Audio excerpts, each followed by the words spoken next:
I've tried 3 times to start this video, but so many interruptions, oh my gosh. It's been a while since I've done a 5-star reads video. I think the first and last time I did one of these videos, or I've done one of these videos, was in 2021 or 2022, I can't remember. Here is an updated version of that. The first bunch of 5-star books, let me just open it up because there's quite a few in this series. It's the Attack on Titan series. We have volumes 6, 7, then we have 8, 14, 15, 16, 17, 20, 21, 22. I've talked about this series non-stop pretty much since in the beginning of February, I think, which is when I started reading this series, and it's just taken over my life. It really has. I haven't stopped thinking about it. I'm obsessed with it.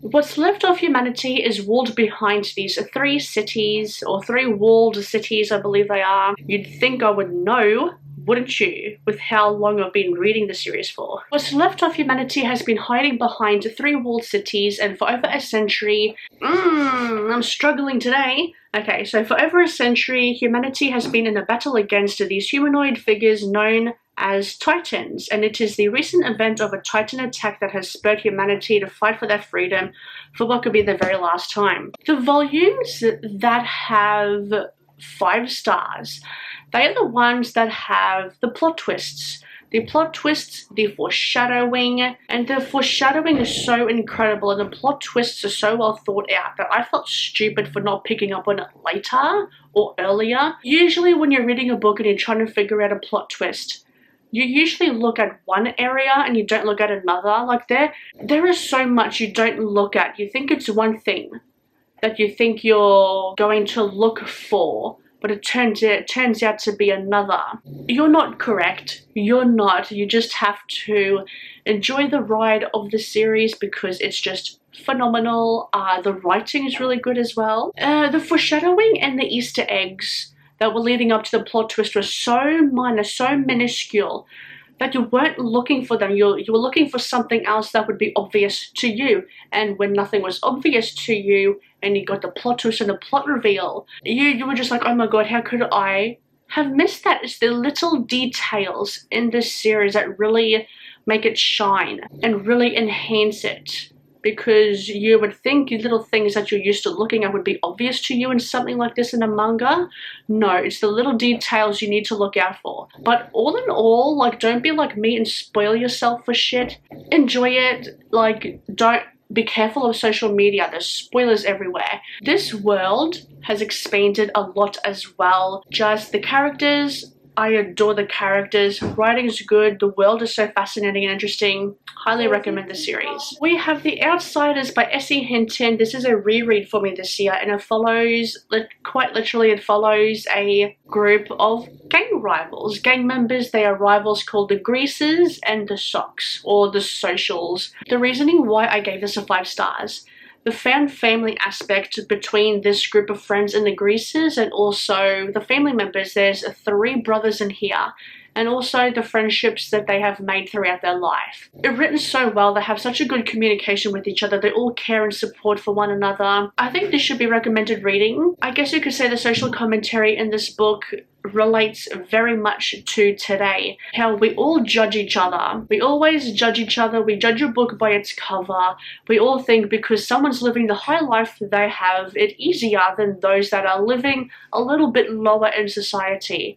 But that's not the case. We're all the same, no matter what social class, socio-economic class we're living in. We're all the same. We all have the same or similar issues. The issues we experience may not be the same as someone else in like different socio-economic levels or groups, but they're still the same. This is a fantastic book that I would recommend. It's short. You can get through it in a day or 2, and I think it teaches you to not judge a book by its cover and that stereotypes never helped anyone. The last 5-star book I have to talk to you about, The 7 Husbands of Evelyn Hugo by Taylor Jenkins Reid. It is a recent read for me, so I won't give it like a proper review or just say why I gave it 5 stars. A lot of us do know what this book is about, but I will still, it's my responsibility to tell you what it's about. So it's about Evelyn Hugo, she is a Hollywood icon, a Hollywood starlet in the 60s. She's reclusive. She loves her private life. She keeps a lot of things private amongst herself. And she's ready to tell her story. She hires a little unknown magazine editor by the name of Monique. She hires her to tell her story. There's a bit of a connection between Monique and Evelyn Hugo that we do find out in the story. And Monique is thinking, why me? Why is she choosing me? I'm no one. The amount of times I have cried in this book, especially towards the end, oh boy, like I've cried in books before, I rarely do. This one just really took it up a notch because once one sad moment was over, it kept coming and you kept reading the sentences and you were thinking, oh, what did I just read? Oh my god. It's like, oh my god.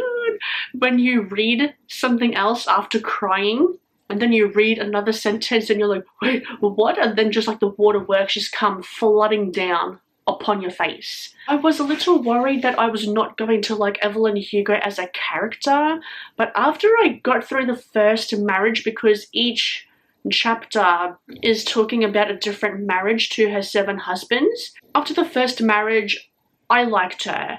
I wouldn't say I loved her, but I liked her. I understood the decisions that she made.